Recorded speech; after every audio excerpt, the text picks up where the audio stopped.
We're so glad you can join Arctic Wolf and our partner Pegasus today for an in-depth look at the evolving COVID-19 threat landscape.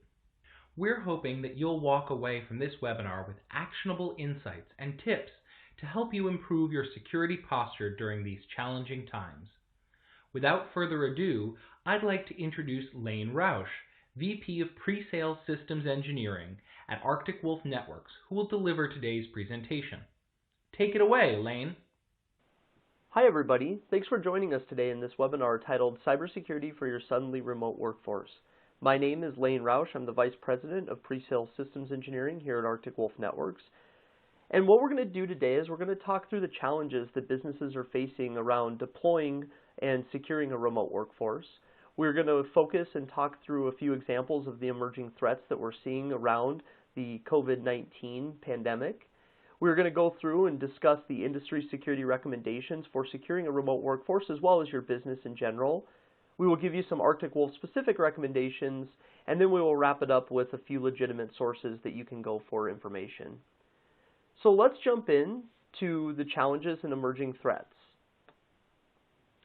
So the remote worker challenges that businesses are facing, and I think one of the number one challenges that's happening right now is that a lot of companies have not deployed a remote workforce before, right? So there's a lot of IT and security policies, procedures, and solutions that were never tooled and built for a large remote workforce or remote workers. And what that really ends up meaning is that the lack of policy, the gaps in procedures, or the tool sets to enable them are kind of being identified on the fly. And they're usually being fixed and built on the fly. We don't really have a choice, right? We have to make sure that we enable our employees to be able to still perform their job functions, but we also want to do it in a way that's secure and follows IT best practice. And sometimes those two don't go hand in hand. And so a lot of companies that we've been working with and talking to, the rush to get people out into the remote field has caused them to go around policy and procedure and really identify that they don't have a good solution set. The next thing is that overall IT processes and resources are going to be impacted during this transition, and I think it's important that companies make sure they recognize that, they plan for it, and they really make sure they follow up after they've gone through and deployed a remote workforce. So, for example, an IT process that is most likely being skirted and or accelerated is something like a change control process. So a lot of times if you're going to go put a firewall ACL in place, that has usually gone through some sort of review, some sort of approval process, where those processes might not be as stringent if you're trying to get people out, you're trying to get them working from home. The other thing is that the resources are going to be impacted, and what I mean by this is more around the human resources. So IT staff are being strained and asked to do a heroic effort to make sure that businesses continue to run. The next is there is going to be resource limitations that businesses run into and are running into around existing infrastructure, whether that be bandwidth constraints, whether it be firewalls that can handle the number of connections, VPN licenses. They might not even have laptops for all of their employees. So there's going to be infrastructure challenges that need to be taken into account. The next challenge is really going to be around supply chain and hardware sourcing. As demand surges, the supply will diminish. And so we've already heard of stories where people are going out or were going out and buying 10, 20 laptops from Best Buy, and they were asking each of their employees to do it to skirt and bypass the supply chain slowdown. And then the last one is this idea of standard employee behavior, or just people in general are going to start behaving differently. When you send a workforce out in the world and at their houses where they have not traditionally worked out there, there's going to be items that they're doing that they wouldn't necessarily do at work. They might download a music streaming app that they might not have done at work. They might start using unsanctioned cloud services. And it's going to be in the interest of trying to get the job done, but behavior will be changing and businesses are faced with that. To really sum it up, I think the key is that the attack surfaces of businesses are growing with obviously the move to remote workforces and workers. And really what this means is we're inherently at our weakest right now, and criminals know it. We're at our weakest because we're making fast transitions that may or may not be bypassing these existing security policies and procedures. And we as humans are desperate for information, which means we are likely to do things we wouldn't normally do. And this is solely going to be based on an emotional reaction, not a logical reaction. So let's dig into some of the emerging threats around the new working from home landscape and kind of driven by this global pandemic.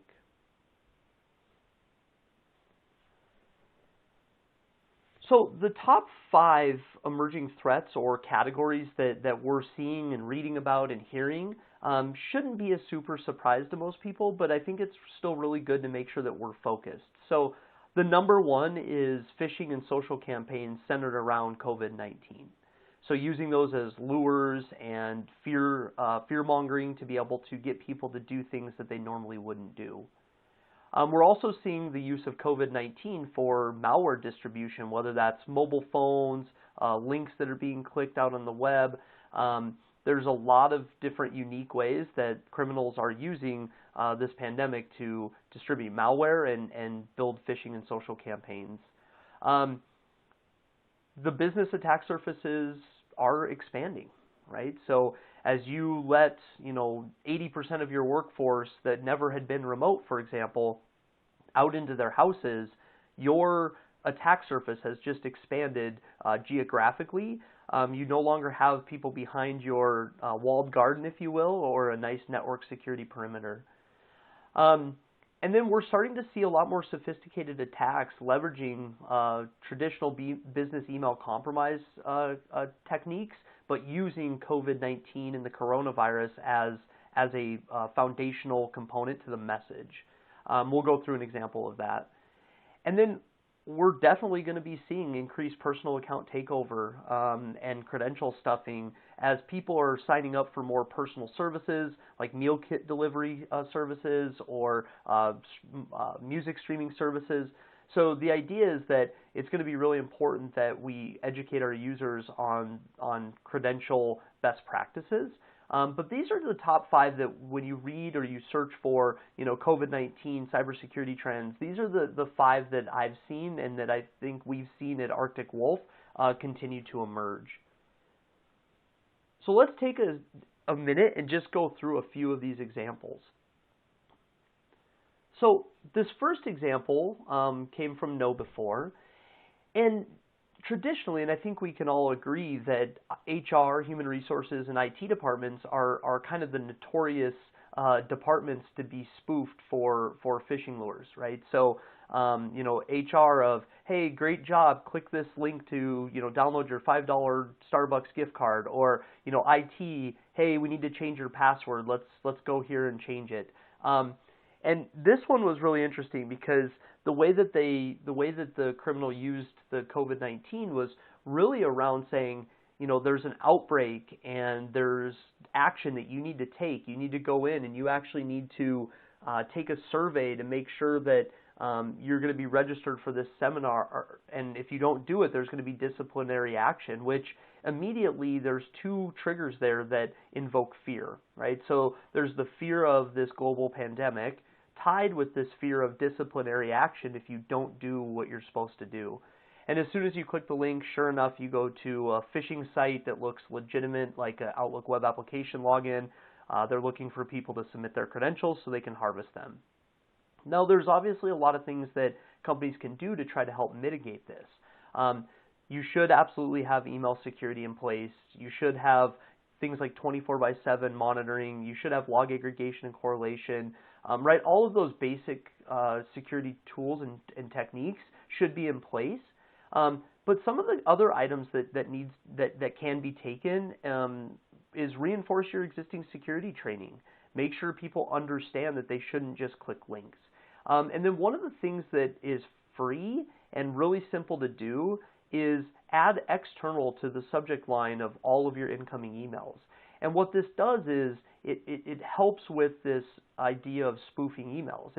If I get an email from our CEO and he's asking me to do something, and it has external in the subject line, I know I can immediately delete it because I know for a fact that that email did not come from internal.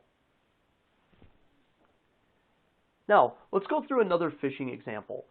So this one actually was from Cofense, and this one was, and I think we've heard a lot about this, but this is all about the impersonation of official government agencies, right? So whether it's the World Health Organization or the CDC, we've heard of, the Public Health Agency of Canada. There's a lot of them that are being spoofed, if you will, or mimicked to get people to react. Now, in this one, this was a really convincing phishing email. It appeared to come from the cdc.gov email address. It absolutely preyed on the fear that now the coronavirus is airborne. So again, if you look at this as a user and you see an email that appears to come from the CDC and it has this fear of airborne virus, and you're going to want to understand what that means. And so this is invoking an emotional trigger inside of a human to go through and want to click this link. Now, I think we can all agree that one of the things that we've told people forever is, don't click links. If you don't know who it's from, delete the email. I think we tell people a lot of times what not to do, and I think sometimes we need to switch and tell people what to do. So, for example, in this scenario, if you see this email, you should hover over the link. You should validate that it did come from the legitimate source. But I would say more importantly, if this is something of interest to you, instead of using the email as the jumping point or the starting point to research it, go search for it. If this type of information is true, you should be able to find news stories, Twitter posts. You should be able to find something about it without having to click off of this link in an email. Some of the recommendations and areas that you can help your business mitigate this is, sure, don't click links and make sure you inspect them. But IT professionals should be enabling SPF to help them mitigate the use of hello and spoofing, right? So it'll actually go through and check when an email is sent between email systems. It will verify via these SPF records that the sending server is a valid server to send the email. It won't stop all email spoofing, but it will absolutely help mitigate it. All right. Let's dig into one more phishing example. So this one is again impersonation of government agencies, but this one for me is more about helping your employees and your staff to understand what they're going to be facing in this kind of new world that we're in right now. This one, this is actually two of them, but one of them was about trying to, elicit donations via Bitcoin to help create a vaccine. So this is pulling at the heartstrings and trying to give the charitable donations, getting people to go and do something for good. And then another one was really about this idea of a do-it-yourself, coronavirus at-home testing kit. As soon as you went there, you put in your credit card information, and sure enough, that wasn't legit. Again, this goes back to if you can communicate and help your employees understand that if it's too good to be true, it's probably false, right? Or if you want to understand what this really is, go search for it. Go find it on your own. Don't use emails and websites as sort of the lure. Okay, so as we know, phishing and social campaigns are going to continue to happen, so let's educate our workforce. Let's make sure we have good email security. Let's make sure we're monitoring our cloud applications. That way we can help mitigate the risk that's out there as your attack surface is growing. Now let's dig into a few malware examples. So this example I thought was pretty interesting. This actually was a Android application. So really what it was is you would go to this website, you would see basically the heat track or the heat map of tracking the coronavirus confirmations. And then at the top it was, click this link and you can download the application to your Android phone, and now you can keep up to date. Well, as soon as that happened, basically there was a ransomware payload delivered called COVID Lock, and it would encrypt all your data and threaten to leak it if you didn't pay your supposed ransom, right? The good news is that the good people at Domain Tools actually were able to reverse engineer the decryption key. So there it is. If you've actually been hit with this, you should be able to get your data back. Again, this one comes down to reinforcing security training so people aren't clicking links. We're also talking about you should probably implement an MDM solution within your mobile workforce if you're able to. So that way you can try to keep corporate data separate from personal data, and or you have the ability to lock down or wipe your corporate information if it does get onto a mobile phone. The next example I want to talk through is this was using more of kind of the global shipping and supply chain fears as a lure to get people to click and open things up. And it was very targeted around industries where this would matter, right? So manufacturing or industrial or pharmaceutical, cosmetic, like people that build makeup or make makeup. Now, what's interesting about this one is it was using a 2.5-year-old Microsoft Word vulnerability to execute and install Azerolt. So the idea here is, here's a link, or here's a file in an email that is explaining, hey, I just want to let you know, here's a note that's talking about how it's going to impact the supply chain for your specific business. And as soon as they open the Word document, it uses a remote code execution vulnerability to then install Azerolt, which then has the ability to steal saved passwords, grab Bitcoin wallets. It actually allows you to, the attacker in a command and control setting, to be able to execute additional software or malware on your device. It gives the ability to not only leak data, but also control the system. So this one of the number one things that should be done within the environment is maintaining a good vulnerability management process. So patching and making sure applications are up to date, making sure that you are closing the gaps and closing that attack surface as best you can is really important to make sure that your security posture is healthy, not only in a traditional business sense, but even more importantly as your workers are all remote and not, again, behind kind of the corporate firewall and the moat. I would also say that one of the important things on malware that's being distributed via email is to make sure that you do have a solid endpoint prevention tool that's blocking this. You have a good visibility on the different processes and events and things that are happening on the workstation and the endpoint. So if somehow a piece of malware does get installed like Azerolt in the environment, you have other ways to detect and identify that compromise so you can get it taken care of before they VPN into your network and start moving laterally into your server infrastructure. And this is where a solid 24/7 managed detection and response type service and technology will really help.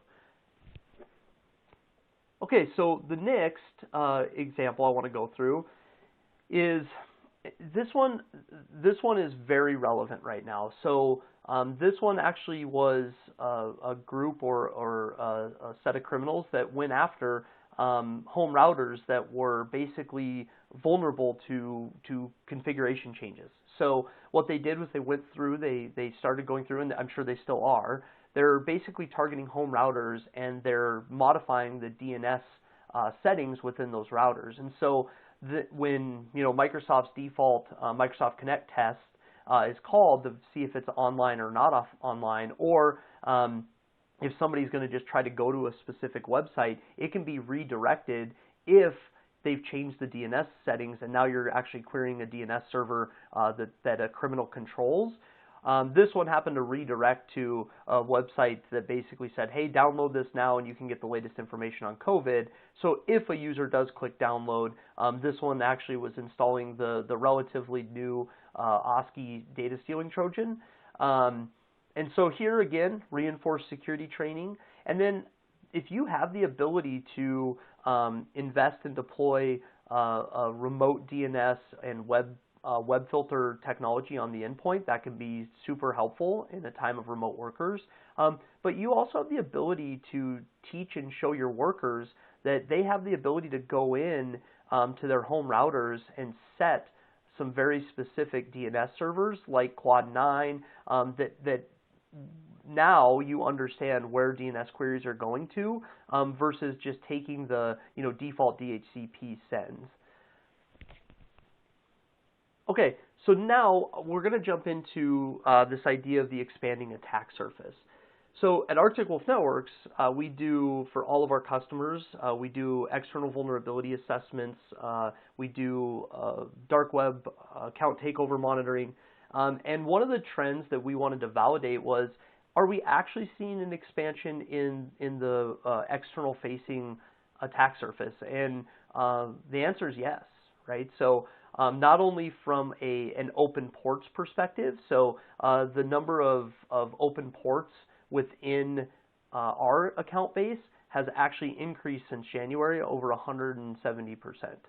So that means people are opening up more services and new services that they've never had to do before to enable their remote workforce, which is good in the sense that it gets them up and running and gets them back to business, but it also does expand the attack surface that now people are going to be able to, or criminals are going to be able to leverage to their advantage.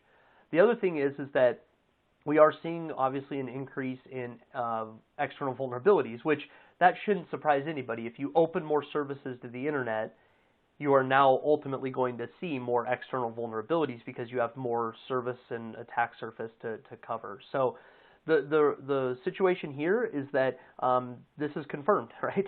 We are seeing it in our install base as well. Now, the recommendation, absolutely need to have vulnerability management, whether it should be external, should be internal network, should be on the host, so you can identify, like in the previous section we were talking about the Azerol being installed via a Word vulnerability. So having a good vulnerability management and patch process still is important, and even more important now that remote workers are out there.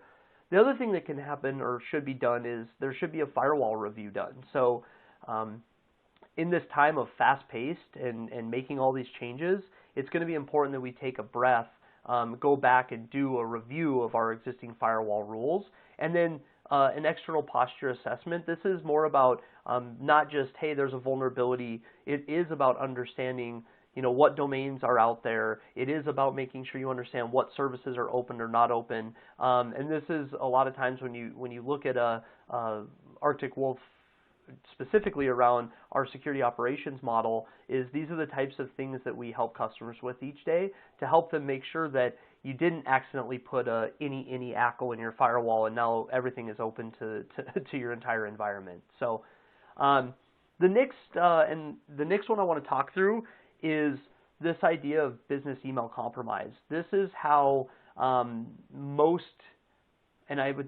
but a lot of companies are losing large amounts of money, which is there's a way for them to trick accounts receivable and accounts payable and people in finance. And it's not just people in finance, but it tricks people into wiring money or sending money or going out and buying a bunch of gift cards and taking pictures and sending them back. So business email compromise is a pretty sophisticated attack, but it can be very lucrative.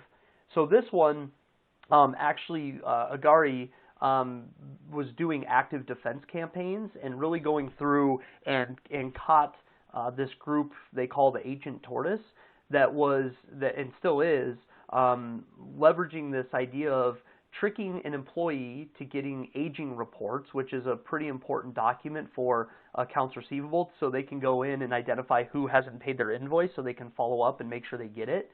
So what they do is they go out, they request this. They usually are spoofing or trying to imitate an executive title, like a CFO, saying, hey, I need the latest aging report. And if they get that back, now all of a sudden they have the contact information for the customers of, first name, last name, email address, phone number, the amount that's due, the amount that, or the time that it's overdue. They have all the details around the invoice. And so what they're doing now is they're basically saying, okay, I have this list of companies that haven't paid their invoices.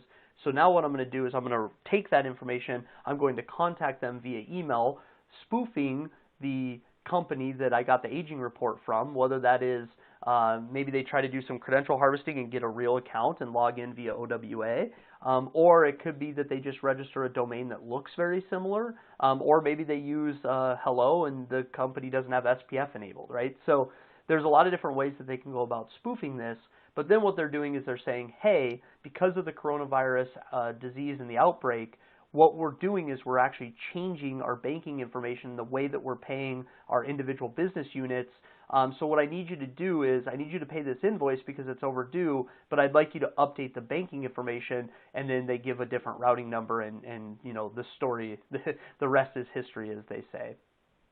So one of the things that I think is really important for companies to do is that there should be a policy and procedure for validation of fund transfers or modifications, meaning it shouldn't be a single email that can be used as the definitive answer of, hey, here's your aging report, or hey, transfer these funds to this routing number, or hey, change these banking routing numbers. It really should be almost a two-factor validation. So, cool, I get this in an email, pick up the phone and call. It could be, if you have the ability as a business to enable this, to update it themselves, so then now it's behind a credential they own. The idea, though, is that I think most of us can agree that if we can help implement policy and procedure for our finance department, for example, and make sure that they're following a best practice for validation, it will help a lot in this world of business email compromise. And then again, adding external to the subject line helps with spoofing kind of that executive title, right? So if I see an email from my CFO that asks for an aging report, but it has external in the subject line, I know that that is invalid. All right, the last emerging threat that I'm going to talk about today, SpyCloud is seeing an increased number of credential stuffing schemes out there.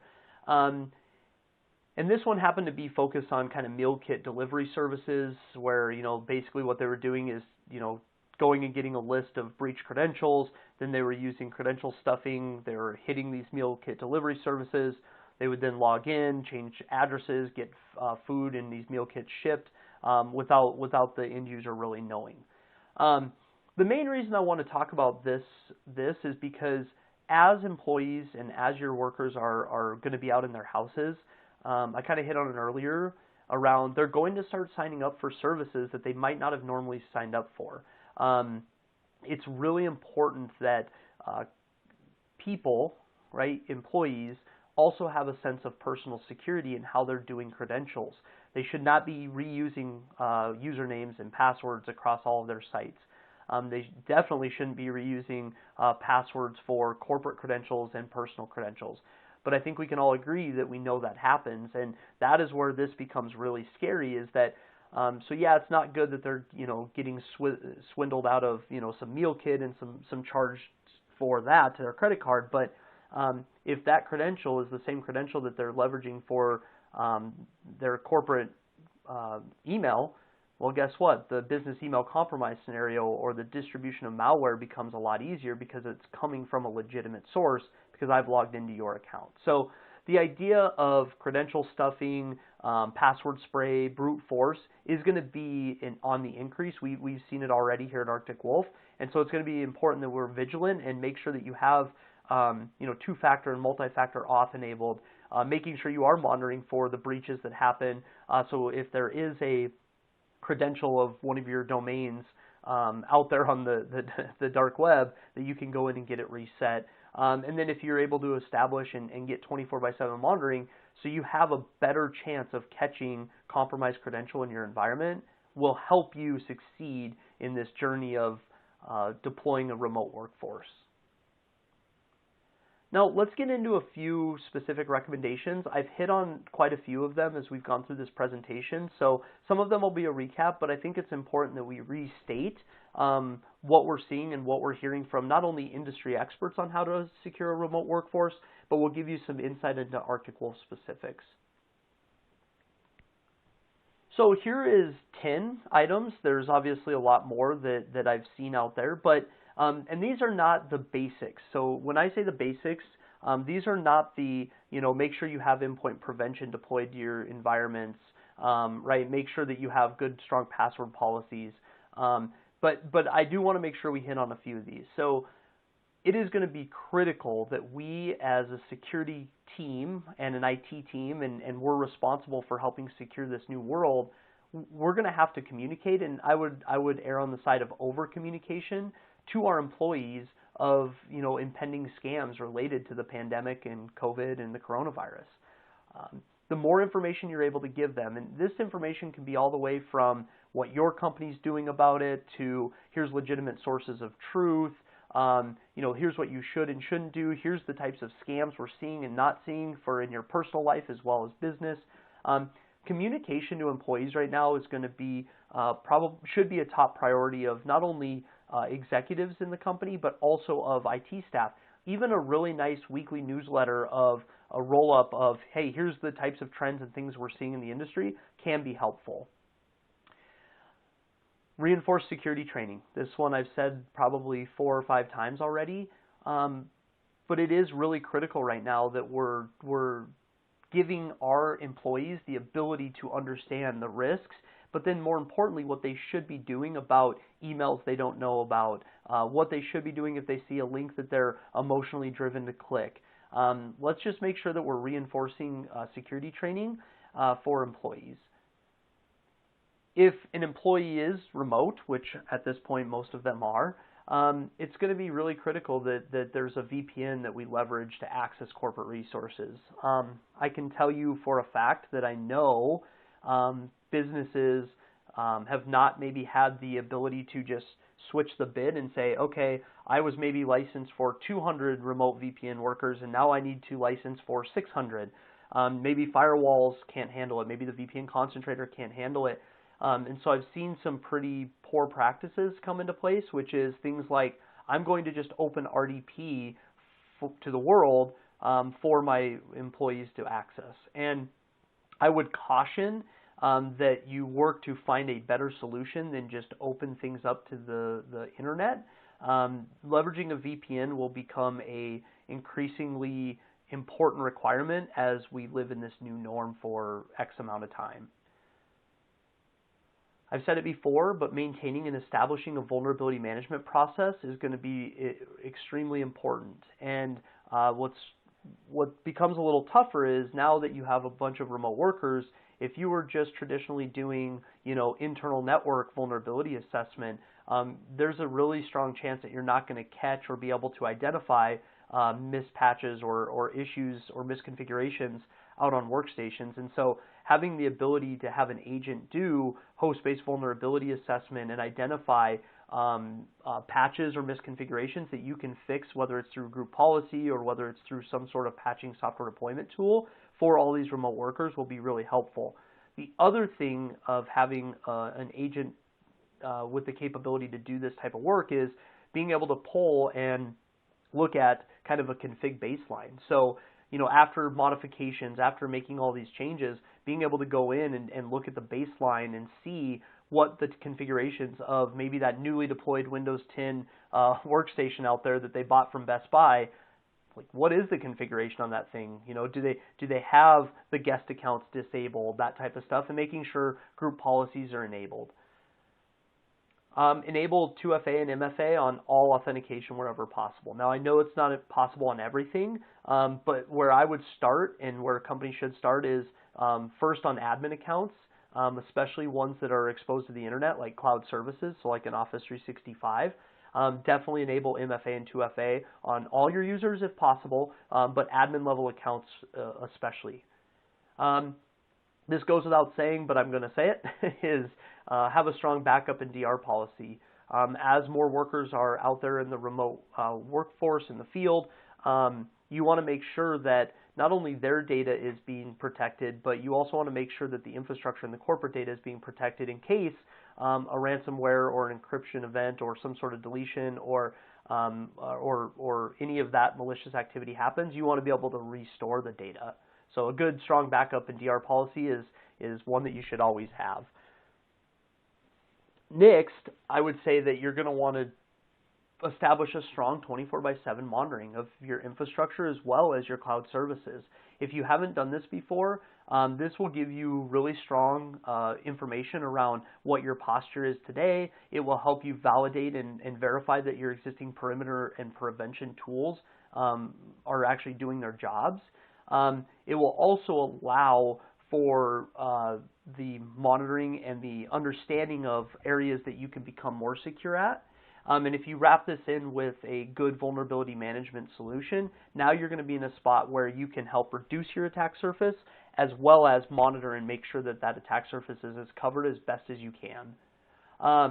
Monitoring for account takeover and credential data breaches, I believe is going to become a pretty important part of this new evolution that we're in, because I just absolutely fundamentally believe that people are going to be using more open Wi-Fi. They are going to be signing up for more services that they haven't before.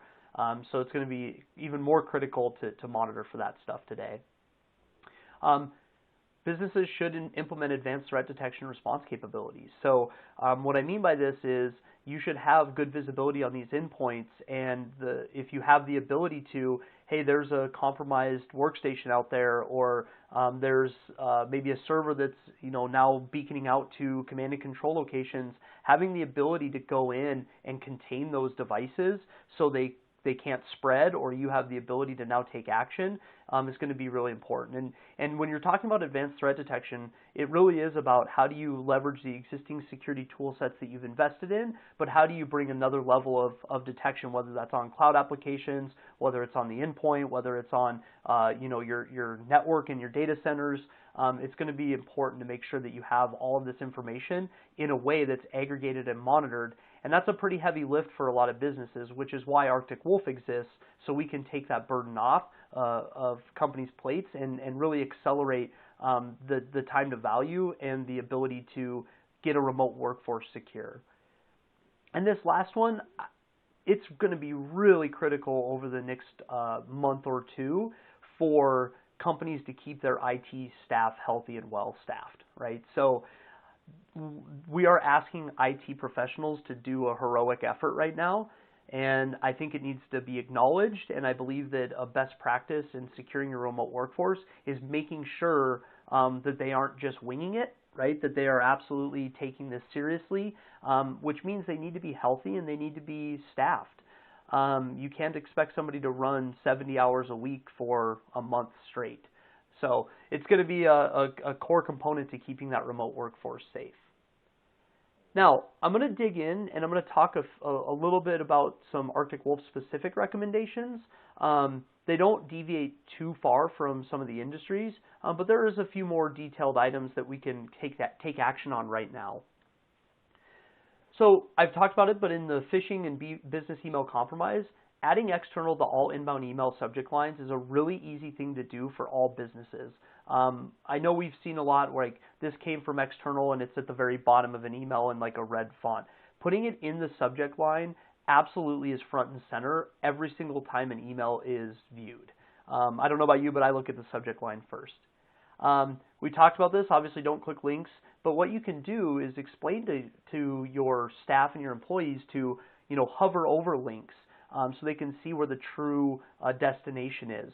If you have the ability to enable link inspection before they click it, through like ATP in Office 365 or some sort of email security tool or right, having the ability to do some sandboxing, if you will, can be pretty helpful.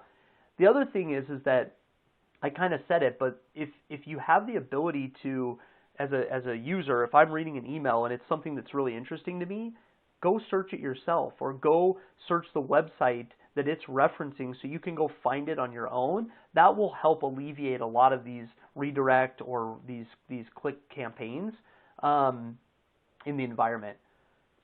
So when identifying these procedures for these financial transactions, I kind of talked about earlier, but make sure that there's a two-way or a 2FA, right, if you will, validation.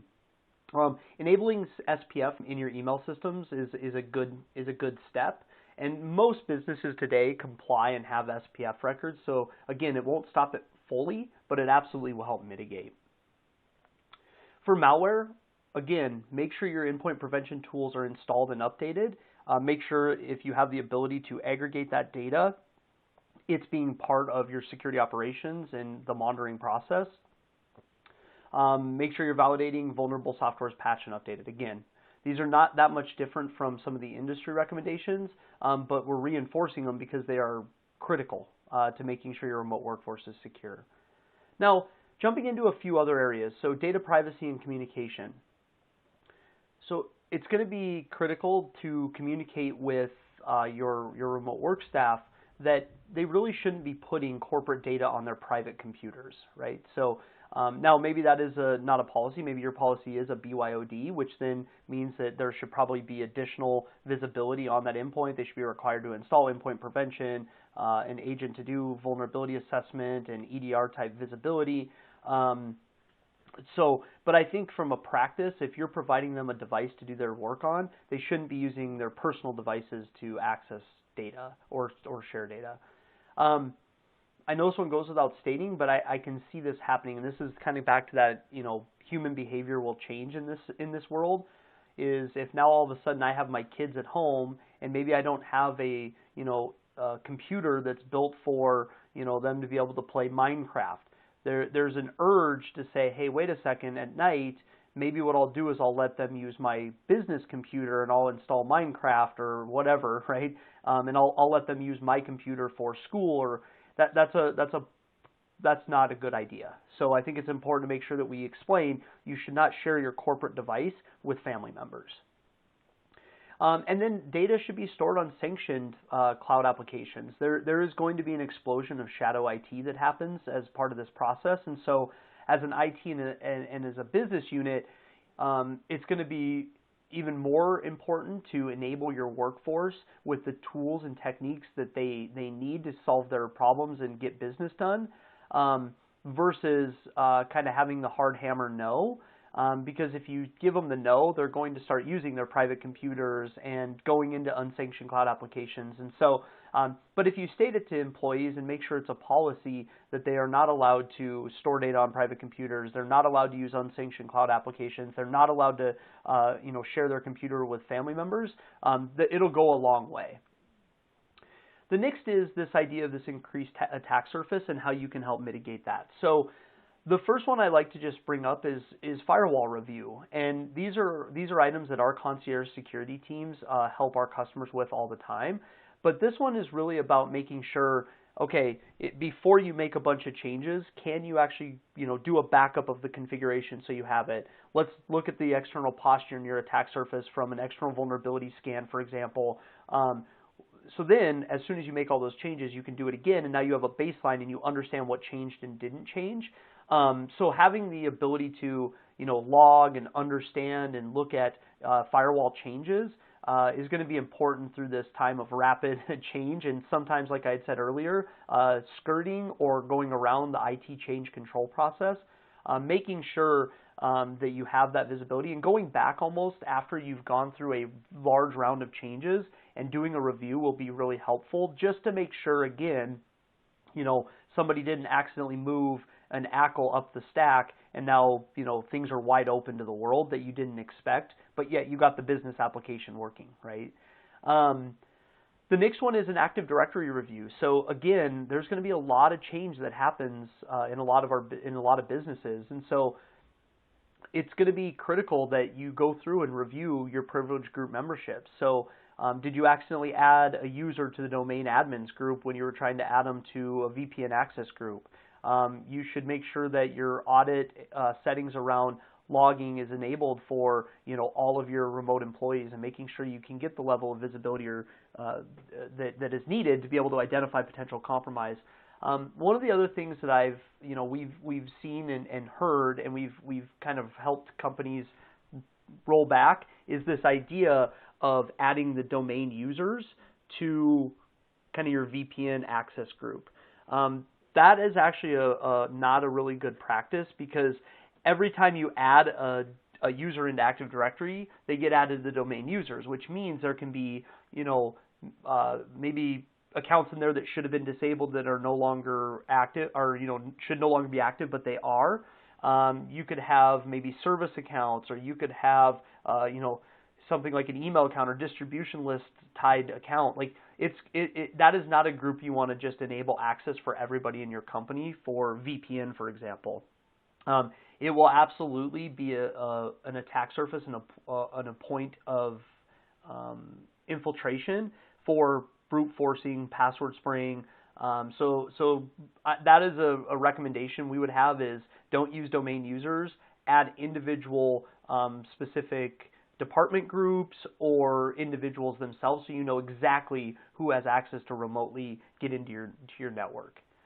The last one is just around general infrastructure audit. So what I'm talking about here is that even if you made a bunch of changes outside of the normal process, go back and document them. Make sure you have tickets or you have some sort of chain of custody around all the changes that were made. Because what you're going to want to do is, as life returns to normal, there's going to be certain things that you did in this time that you're going to want to revert back. And I can guarantee that you're not going to remember everything that you did. And so documentation, going through and ticketing, making sure you have an understanding of all the changes that were made and put into place will help you evaluate where you want to be as this starts to slow down and as we start to revert back to normalcy. This is the same as license increases and tracking, right? So if you just increased your VPN license count to 700, that should be documented and understood somewhere, especially if your vendor was helping you out of a bind and maybe helped you temporarily enable them. It's going to be important to make sure that you have all of this tracked so you can get back to normalcy.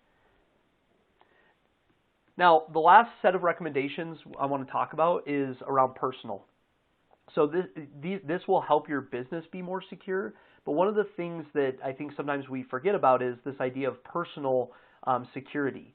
So I kind of have three recommendations, or we do, is one, on your home network. So on your home network, logging into your router and changing the DNS settings to a 9999 will help basic security around people going in and browsing to an unknown site or a site that's known for malware. So this can be a little bit tricky for people that might not be technology savvy, but even writing up a very simple how-to document on hey, on a standard cable modem, you go to, your gateway, you log in with the credential. Oh, by the way, if the credential is default, you should change it, right? And then you go into the DNS settings, and instead of getting them from DHCP, you modify them, and here's the DNS servers you should use. That can go a long way on a personal network to help secure it. The other thing is that if they're in there, they might as well enable a guest wireless network and have their corporate device on the guest Wi-Fi so their personal devices don't intermingle with their corporate laptop. Just some best practices for people that are now working out of their house.